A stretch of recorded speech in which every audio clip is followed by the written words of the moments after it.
আলাইকুম রহমতুল্লাহি তাআলা ওয়া বারাকাতুহু। দেশ এবং প্রবাসের যারা যেখান থেকে বসে আমাদেরকে দেখছেন, আমরা সকলের প্রতি আন্তরিক মোবারকবাদ এবং ধন্যবাদ জানাচ্ছি। আপনাদের সবাইকে দাওয়াত করার জন্য আমাদের আজকের ক্ষুদ্র প্রয়াস। আপনারা জানেন, আগামী 17ই মে শনিবার বিকেল 3টায় ঢাকার তোপখানা রোড সংলগ্ন BMA অডিটোরিয়ামে স্কলার্স ফোরাম বাংলাদেশের উদ্যোগে স্বাধীনতা ও সার্বভৌমত্ব রক্ষায় জাতীয় ঐক্য, নারী কমিশনের ইসলাম বিরোধী সংস্কার প্রতিবেদন বাতিল এবং মব ভায়োলেন্স বন্ধ, এগুলা আমরা সবাই জানি জাতীয় ইস্যুতে পরিণত হয়েছে।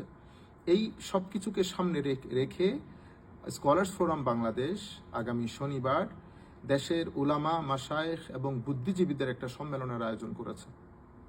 সেই অনুষ্ঠানে আমাদের পুরো দেশের প্রথিতযশা উলামায়ে কেরাম, সম্মানিত পীর মাশায়েখ, বুদ্ধিজীবীবৃন্দ এবং সাংবাদিকগণ উপস্থিত থাকবেন।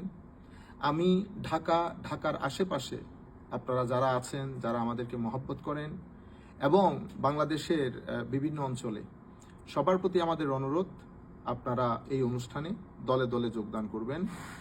ইনশাআল্লাহ আগামী শনিবার ঢাকার তোপখানা রোড সংলগ্ন BMA অডিটোরিয়ামে আমাদের এই উলামা মাশায়েখ সম্মেলন, উলামা মাশায়েখ বুদ্ধিজীবী সম্মেলন অনুষ্ঠিত হবে স্কলার্স ফোরাম বাংলাদেশের উদ্যোগে।